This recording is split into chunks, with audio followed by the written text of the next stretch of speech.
persediaan Al-Mukarram Ayah Sub untuk menyampaikan materi dalam waktu 5 menit dakwah santri di Aceh atau ruang dakwah santri di Aceh. Kepada Ayah Sub kami silakan. Assalamualaikum warahmatullahi wabarakatuh.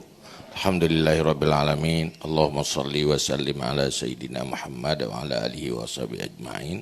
Takrim kemuliaan saya dan kita semua pada yang mulia guru kita Tunku Haji Abdul Samad, dan kepada seluruh para pembicara sebelumnya dan kepada yang telah dihormati oleh pembicara sebelumnya dan kepada semua yang hadir di sini. 5 menit untuk berbicara. Saya dari sana tidak niat untuk berbicara, hanya niat untuk bersilaturahmi karena kerinduan saya dengan Ustaz Abdul Samad sudah lama. Pandemi telah memisahkan kami. Maka saya dari Benar Meriah berjalan sampai 6 jam, masa ngomong cuma 5 menit di sini. Tapi nggak apa-apa, nilai itu bukan nilai bicara, nilai silaturahmi. Tapi saya ingin katakan bahwa semua persoalan yang sedang kita keluhkan, kita bahas, itu punya riwayat panjang masa lalu. Dia bukan sebuah akibat yang sebabnya kemarin. Dari panjang masa lalu, sehingga menghasilkan sebuah kondisi yang seperti ini. Kalau bahasa lain, tidak suksesnya dakwah. Pertama, khususnya untuk umat Islam dan turunan-turunan umat Islam itu sendiri. Jangankan mendakwahkan kepada yang bukan Islam, untuk Islam sendiri tidak terdakwahkan secara memadai. Ini ada kegagalan di sana. Kalaulah dulu generasi Islam awal, generasi yang mampu merencanakan masa depan dirinya dan merencanakan masa depan orang lain.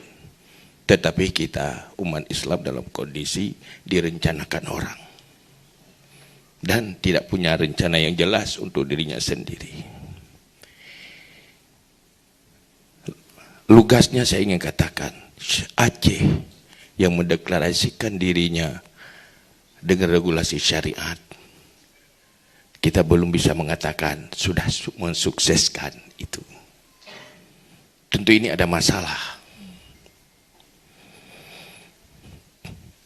Kalau tadi saya dengar sambil jalan, Pak Ustaz bersama mengatakan, kita cari dulu musuh bersama. Tetapi kenyataannya kita sama-sama bermusuhan.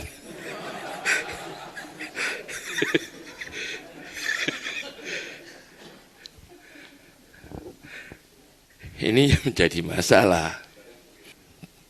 Kita melihat pertama persoalan jangkauan dakwah kita. Artinya ekspansi dakwah kita itu satu masalah. Dia tidak ekspansif. Yang kedua, materi yang eksklusif. Yang seperti yang dikatakan tadi, saya melihat semua pembicara itu udah banyak hal yang udah benar semua itu.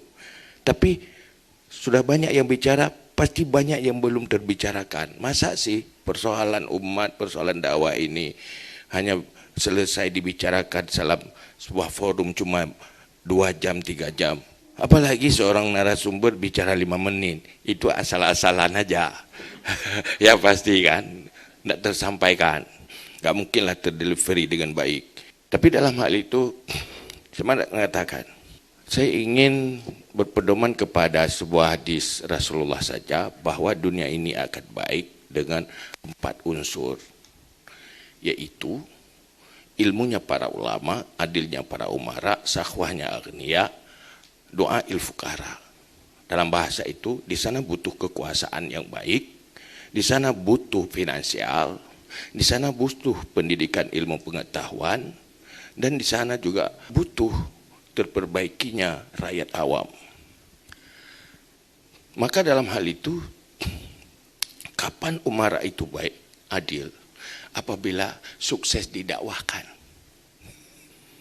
Kapan agniya itu sahwah, kekuatan hartanya menjadi kekuatan bagi dakwah dan kebaikan? Kalau dia sukses di dakwah. Kapan orang-orang fakir itu menjadi orang baik? Kalau juga sukses di dakwah. Dakwah bukanlah event maulid dengan sebuah podium dia membahas cuma di malam hari.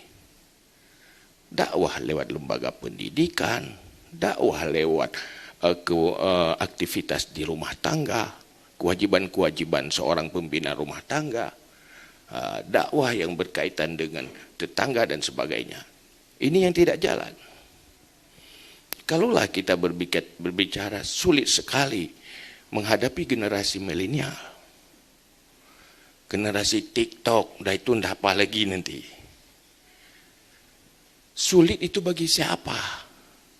Bagi orang yang tiada hubungan emosional dengan dia. Dia pasti ada hubungan emosional dengan walinya, orang yang tempat dia mengeluh, dan orang yang selalu membantu dia. Coba kalau walinya berfungsi menjadi dai bagi anaknya. Kenapa mereka tidak berfungsi untuk anaknya? Mereka jadi ibu yang gagal didakwahkan untuk seorang ibu. Dia jadi ayah yang gagal didakwahkan menjadi seorang ayah. Dia punya latar belakang pendidikan, disfungsi pendidikan untuk itu. Cobalah kalau bayangkan, saya mau bicara singkat,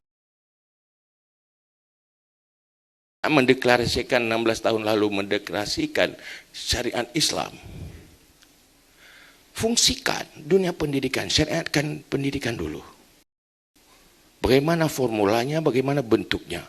16 tahun, sekarang sudah lahir generasi yang umur berapa? Generasi milenial itu, dia sudah disentuh oleh dunia pendidikan di sana. Dunia pendidikan bukan di bawah dinas syariat.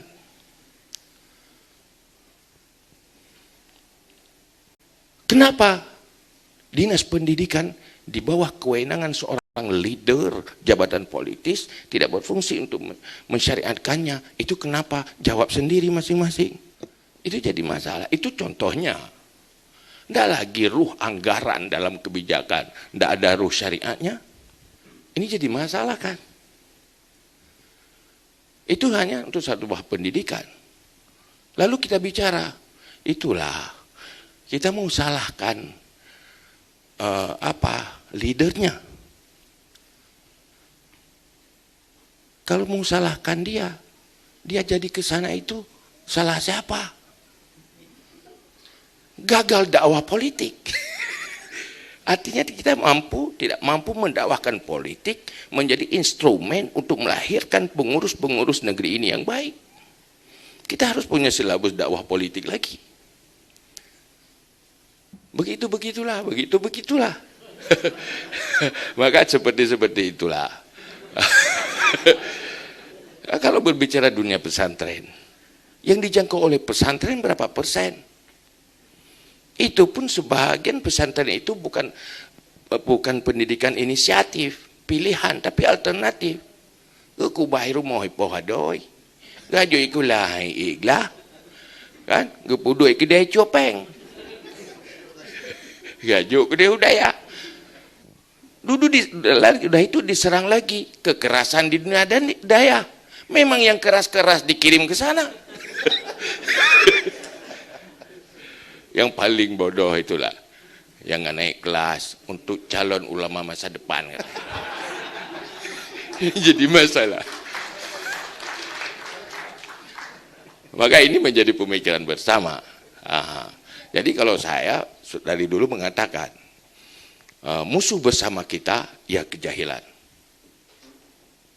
Tetapi ternyata ada musuh lain lagi, kemiskinan. Ini dikirim dai ke sana yang sebenarnya ini cari kerja atau ingin perang kejahilan. Kalau cari kerja pasti gajinya yang banyak, kerjanya yang enak. Maka tidak mau yang susah-susah ke sana. Beda dengan generasi yang didakwahkan oleh Rasulullah. Mereka miskin, Tidak cukup makan, tapi jadi pejuang Islam dan mendakwah Islam dan pengukir sejarah. Karena kesuksesan modal dakwahnya. Dia berpikir jaminan mati lebih penting daripada jaminan hidup. Begitu kira-kira. Terima kasih. Assalamualaikum warahmatullahi wabarakatuh. Masya Allah. Telah disampaikan dengan sangat rapi, sistematis, lengkap dengan contoh-contoh fakta-fakta di lapangan. Terima kasih kepada Ayah Sub. Berikutnya